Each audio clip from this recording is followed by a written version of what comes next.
Three 1, 2, 3 అంటేనే ఒక curiosity ఉంటుంది.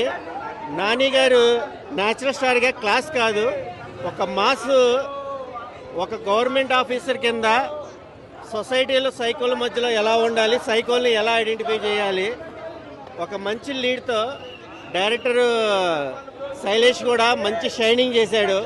ఫర్గెట్ కేసు కార్తిక్ని కూడా ఇంట్రడక్షన్ చేశారు. గెస్ట్ రేపర్స్ ఉన్న రోల్స్ కన్నా నాని తీసుకున్న మాస్ ఎలివేషన్స్ హాలీవుడ్ రేంజ్లో ఒక మంచి కిక్ అయితే ప్రజెంటేషన్ చేశారు. యాక్షన్, థ్రిల్లర్, క్రైమ్ ఈ నేపథ్యంలో ఒక మంచి boost up movie, watchable movie. First half అంతా ఒక ఫ్రీక్వెన్సీలో వెళ్తుంది, సెకండ్ హాఫ్ అంతా ఇంకో ఫ్రీక్వెన్సీలో వెళ్తుంది. అసలు ఎక్స్పెక్ట్ చేయలేదు ఇలాంటి మూవీ శైలేష్ నుంచి. సూపర్.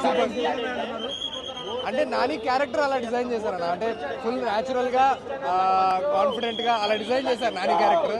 సో అక్కడక్కడ వస్తూ ఉంటాయి, సెన్సర్ కూడా చేయలేదు, but it's okay. Background score కూడా చాలా బాగుంది అన్న. సెకండ్ హాఫ్ లో బ్యాక్గ్రౌండ్ స్కోర్ చాలా బాగుంది. మూవీ బాగుంది.